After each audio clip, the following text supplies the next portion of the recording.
Good morning, good afternoon, good evening, जो भी जब ये वीडियो देख रहा है। This is Anand Regwar from Paras Edu World. बेटा, प्रीवियस क्लास में हमने मनी चैप्टर को कंप्लीट किया था। आज हम इसी यूनिट के बैंकिंग चैप्टर को शुरू करने वाले हैं। बैंकिंग चैप्टर की अगर मैं बात करूं तो ये चैप्टर इटसेल्फ दो पार्ट में डिवाइड है। Part number 1 central bank of India, part number 2 commercial banks of India. ठीक, तो आज की जो हमारी क्लास रहेगी वो सेंट्रल बैंक ऑफ इंडिया पे बेस्ड रहेगी। ठीक, चलिए तो शुरू करते हैं। देखो बेटा, सेंट्रल बैंक का मैं मीनिंग तो बताऊंगा ही, पर उससे पहले मैं आपको बताता हूं कि किसी भी कंट्री में सेंट्रल बैंक होता क्या है। देखो बेटा, सेंट्रल बैंक क्या होता है, तो किसी भी कंट्री की जिस बैंक के पास 3 फीचर अगर हैं तो उसे हम उस कंट्री की सेंट्रल बैंक बोलेंगे। ठीक है, 3 फीचर कौन कौन से? फीचर नंबर 1 कि ये उस कंट्री की सिंगल एक्सक्लूसिव बैंक होगी, मतलब जैसी ये बैंक है वैसी दूसरी बैंक नहीं होगी। फीचर नंबर 2, उस कंट्री में सर्कुलेट होने वाली करेंसी को इशू करने का राइट केवल इस बैंक के पास होगा। फीचर नंबर 3, उस कंट्री में इस बैंक को छोड़ के जितने भी बैंक्स हैं, जिसे हम जनरली कॉमर्शियल बैंक्स बोलते हैं, वो सभी कॉमर्शियल बैंक्स पे इसका कंट्रोल रहेगा। ये 3 फीचर किसी कंट्री की जिस बैंक के पास होते हैं उसे हम उस कंट्री की सेंट्रल बैंक बोलते हैं। जैसे हमारी इंडिया की जो सेंट्रल बैंक है वो कौन है बेटा? आरबीआई। अमेरिका की होगी तो फेडरल रिजर्व बैंक सिस्टम। ये वहां की कंट्री की सेंट्रल बैंक है। तो ये तो अभी हमने जनरल सेंट्रल बैंक में क्या क्या फीचर होते हैं, 3 मीनिंग भी आप कह सकते हो देखा। अदरवाइज मैंने अभी मीनिंग आपको नहीं बताया है। मीनिंग तो अभी मैं थोड़ी देर बाद डिस्कस करूंगा। अभी तो मुझे ये देखना है कि किसी भी कंट्री में ये सेंट्रल बैंक जो है वो आई कैसे। ठीक है, तो अभी हम डिस्कस करने वाले हैं हर एक कंट्री में सेंट्रल जो बैंक है उसका ओरिजिन कैसे हुआ। ठीक, चलिए तो शुरू करते हैं भाई अपन। हम शुरू करने वाले हैं सेंट्रल बैंक की हिस्ट्री कि सेंट्रल बैंक बनी कैसे। तो देखो बेटा, ये है बात सन 1920 की, 1920 की, कि 1920 में एक ब्रुसेल्स नामक प्लेस है यूरोप में। उस प्लेस में इंटरनेशनल मनी समिट हुआ था, मतलब इंटरनेशनल मनी की सभा हुई थी जिसमें हर कंट्री के रिप्रेजेंटेटिव गए थे। अब सभा में क्या हुआ होगा? चाय नाश्ता कि चाय समोसे? नहीं ना बेटा, ये इंटरनेशनल मनी समिट है ना। अपने दोस्तों की सभा थोड़ी ना है जो केवल चाय और बिस्किट पे खत्म हो जाएगी। ठीक, तो इंटरनेशनल मनी समिट हुआ था। उस मनी समिट में हर कंट्री के रिप्रेजेंटेटिव गए थे और वहां क्या डिस्कस हुआ? वहां ये डिस्कस हुआ कि भाई हमारी कंट्री में जितनी भी बैंक्स हैं वो सभी बैंक्स अपनी मनमानी कर रही हैं, तो उनका कंट्रोल करने के लिए कोई बैंक तो होनी चाहिए ना जो सेंट्रलाइज्ड वे में काम करे और वो सारी बैंक पे कंट्रोल करे। तो सर इसका मतलब आप ये कहना चाहते हो कि सेंट्रल बैंक आने से पहले भी कुछ बैंक थी? हाँ बेटा, अगर मैं इंडिया की बात करूं तो जैसे Punjab National Bank, Punjab and Sindh Bank, Bank of Baroda, Allahabad Bank, ये सब बैंक रिजर्व बैंक से भी पुरानी बैंक है। तो ये सभी बैंकें जो चल रही थी वो सभी बैंकों को कंट्रोल करने का काम करे। ऐसी हर कंट्री में एक सेंट्रल बैंक होना चाहिए। ये 1920 के मनी समिट में डिस्कस हुआ। ठीक, तो ये डिस्कस तो कब हो गया? 1920 में। अब हम तो बात करते हैं हमारी इंडिया की कि इंडिया में क्या हुआ। तो 1925 में एक हिल्टन यंग कमीशन हुआ करता था। उस हिल्टन यंग कमीशन में ने हमको क्या बताया कि साहब आप 1920 में इंटरनेशनल मनी समिट कर रहे थे, वो मनी समिट करा था तो उसका क्या रिजल्ट निकला? अपने यहाँ तो अभी तक सेंट्रल बैंक की इस्टेब्लिशमेंट नहीं हुई, तो आप क्या कर रहे हो जब तक? तो जो हिल्टन यंग कमीशन था उसने क्या करा? रिक्वेस्ट करी। किसको? गवर्नमेंट को। किस चीज की रिक्वेस्ट करी? कि भाई कंट्री में सेंट्रल बैंक को लाया जाए। और सोचने की बात है गवर्नमेंट ने उसको एक्सेप्ट भी कर लिया। लेकिन हमारे यहाँ की जो पॉलिटिक्स है वो किसी चीज को आगे कहां बढ़ने देती है, डेवलपमेंट होने कहां देती है, तो वो रिजेक्ट हो गया हमारी जो असेंबली थी वहां पे। तो उस वजह से क्या हुआ? वो बात वही की वहीं रह गई। कब की बात है ये? 1925 की। उसके बाद 1929 आया। तो 1929 में हमारे यहाँ के सेंट्रल ब्यूरो ऑफ इन्वेस्टिगेशन ने गवर्नमेंट से कहा कि भाई 9 साल हो गए, अभी तक इंडिया में सेंट्रल बैंक क्यों नहीं आई? इतना मिसमैनेजमेंट हो रहा है कॉमर्शियल बैंक में, कब लाओगे सेंट्रल बैंक? तब जाके 1934 में गवर्नमेंट ने आरबीआई एक्ट बनाया। एक्ट बनाया बोले तो मतलब एक किताब छाप के रख दी। उस किताब में ये बताया कि आरबीआई क्या रहेगी, मतलब सेंट्रल बैंक हमारी कौन रहेगी, उसके बाद वो क्या क्या फंक्शन परफॉर्म करेगी, क्या उसकी ड्यूटी रहेगी, क्या उसकी रिस्पॉन्सिबिलिटी रहेगी, वो सारी बातें उस एक्ट में बताई गई। ये कब की बात है? 1934 की, यानी अभी भी central bank of India establish नहीं हुई, केवल उसका बिल बना के, पुस्तक बना के रख दी। लेकिन अब आती है बात 1 अप्रैल 1935 की। तो 1 अप्रैल 1935 को हमारी गवर्नमेंट ने सेंट्रल बैंक ऑफ इंडिया का एस्टेब्लिशमेंट कर दिया। बल्कि हम ये कह सकते हैं कि 1 अप्रैल 1935 को इंडिया में सेंट्रल बैंक का जन्म हो गया। अब जन्म हो गया तो क्या करें? स्कूल में नाम लिखा दे? ओ सर, स्कूल की याद दिलाती, बीत गए दिन भजन बिना रे। सर भजन? अरे टीचर देते थे ना डेली भजन, अरे लेक्चर्स, उसी की बात कर रहे हैं। चलो ठीक है, तो जन्म हो गया तो क्या करें? नामकरण करना पड़ेगा। तो हमने हमारी कंट्री की जो सेंट्रल बैंक है उसका नामकरण कर दिया और हमने उसको क्या बोल दिया? हमने उसको बोल दिया रिजर्व बैंक ऑफ इंडिया। और निकनेम भी रख दिया। निकनेम क्या रख दिया? आरबीआई। क्या? आरबीआई। ठीक है। तो अब अगर हमसे किसी ने पूछा कि आरबीआई का एस्टेब्लिशमेंट कब हुआ, तो हम कब बता रहे होंगे आरबीआई का एस्टेब्लिशमेंट? 1 अप्रैल 1935 को। ठीक है, ये तो हमने एस्टेब्लिशमेंट की बात करी। अब इसमें एक पॉइंट और है, वो ये कि 1 जनवरी 1949 को ये जो हमारी आरबीआई थी उसको नेशनलाइज कर दिया गया। अब नेशनलाइज कर दिया गया का मतलब क्या होता है? नेशनलाइज कर दिया गया का मतलब ये होता है कि पहले ये जो बैंक थी वो प्राइवेट शेयर होल्डर्स के पास थी, लेकिन गवर्नमेंट ने वो सारे शेयर्स खरीद लिए और फिर वो गवर्नमेंट ने पूरी अंडरटेकिंग किसके कंट्रोल में कर ली? अपने खुद के कंट्रोल में कर ली, यानी वो गवर्नमेंट बैंक बन गई। तो इस तरीके से हमारे ये टोटल 6 पॉइंट है जिसमें हमने ये जाना कि आरबीआई का एस्टेब्लिशमेंट कैसे हुआ। ठीक है, और इसमें आपके 2 ही पॉइंट इंपॉर्टेंट है। पॉइंट नंबर 1, एक 1 अप्रैल 1935 जब आरबीआई का एस्टेब्लिशमेंट हुआ और 1 जनवरी 1949 जब आरबीआई का नेशनलाइजेशन हुआ। क्लियर है बेटा? ये तो हमने जानी अभी हिस्ट्री। ठीक, अब हम डिस्कस करेंगे हमारा नेक्स्ट टॉपिक क्या? मीनिंग और आरबीआई के फंक्शंस। जैसा कि मैंने आपको बताया था कि अभी तक हमने मीनिंग डिस्कस नहीं किया है, अभी तो हमने केवल हिस्ट्री देखी है। मीनिंग तो हम अब देखने वाले हैं और उसके बाद सबसे इंपॉर्टेंट क्वेश्चन जो एग्जाम में 100% आपको आएगा वो ये कि आरबीआई के फंक्शंस कौन कौन से होते हैं। क्लियर है? ठीक है, चलिए अब हम डिस्कस करेंगे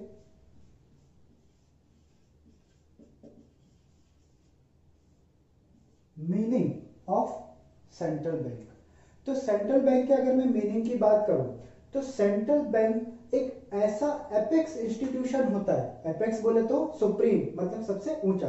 तो ऐसा एपेक्स इंस्टीट्यूशन है जो उस कंट्री की सारी मॉनेटरी पॉलिसीज को फ्रेम करने का काम करता है, साथ ही साथ उस कंट्री की ओवरऑल इकोनॉमिक ग्रोथ के लिए वो रिस्पॉन्सिबल होता है। तो उसे हम क्या बोलते हैं? उस कंट्री का सेंट्रल बैंक बोलते हैं। ये दो तो जनरल बात बोली मैंने मीनिंग में, इसके साथ साथ वो जो 3 फीचर मैंने जस्ट अभी आपको बताया, 3 फीचर कौन कौन से बताया मैंने आपको? एक तो एकमात्र सिंगल बैंक होना चाहिए, पॉइंट नंबर 2 उसको नोट इशू करने का राइट होना चाहिए, करेंसी इशू का, और पॉइंट नंबर 3 कि उसका अदर बैंक्स पे क्या होना चाहिए? कंट्रोल होना चाहिए। ये 3 भी फीचर होने चाहिए। उस बैंक को हम उस कंट्री की क्या बोलते हैं? सेंट्रल बैंक बोलते हैं। तो सेंट्रल बैंक के मीनिंग की अगर मैं बात करूं तो मीनिंग क्या हो गया? एक ऐसा एपेक्स बैंक जो उस कंट्री की मॉनेटरी पॉलिसी को फ्रेम करता है, उस कंट्री की ओवरऑल इकोनॉमिक ग्रोथ के लिए रिस्पॉन्सिबल होता है, प्लस उस कंट्री में केवल सिंगल होता है, नोट या करेंसी इशू करने का राइट होता है और अदर बैंक्स पे कंट्रोल होता है। तो उसे हम बोलते हैं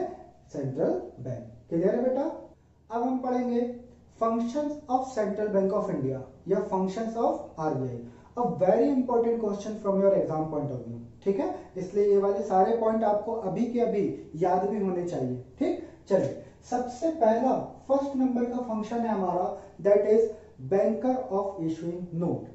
बैंकर ऑफ इशूइंग नोट का मतलब क्या होता है? मतलब आरबीआई ही वो बैंक है जो हमारी कंट्री में नोट इशू करने का काम करती है। मतलब हर कंट्री में अगर कोई करेंसी इशू करने का राइट रखता है तो वो कौन होता है, उस कंट्री की सेंट्रल बैंक होती है। इससे हम उस सेंट्रल बैंक का मोनोपोली राइट भी बोल सकते हैं। मोनोपोली पढ़ी थी ना माइक्रो इकोनॉमिक्स में, क्या होता था monopoly? An authority of something doing separately and exclusively, तो उसे हम क्या बोलते थे? मोनोपोली। ठीक, तो वही हमारी यहाँ होती है कि हर कंट्री में केवल सेंट्रल बैंक को ही ये राइट होता है कि वो उस कंट्री की करेंसी को क्या कर सके? इशू कर सके। ठीक है। सेकंड नंबर का हमारा पॉइंट है बैंकर टू द गवर्नमेंट। अब बैंकर टू द गवर्नमेंट का मतलब क्या होता है? इसका मतलब यह है कि गवर्नमेंट की अगर कोई बैंक होती है तो बैंक कौन सी होती है? वो सेंट्रल बैंक यानी आरबीआई। इसका मतलब ये है कि गवर्नमेंट ऐसे छोटी मोटी बैंकों में अकाउंट नहीं खुलवाती। गवर्नमेंट जैसे सेंट्रल गवर्नमेंट, स्टेट गवर्नमेंट, ये अपने अकाउंट कहाँ खुलवाती हैं? आरबीआई के पास खुलवाती हैं। तो जो आरबीआई है वो इनके अकाउंट भी ओपन करती है, प्लस इनकी रिसिप्ट भी लेती है, प्लस इनके पेमेंट भी करती है। तो हम बोल सकते हैं कि ये केवल बैंक तो है ही, मतलब अकाउंट तो ओपन करती है, साथ में इनके काम कर रही है, इसलिए वो इनकी क्या हो गई?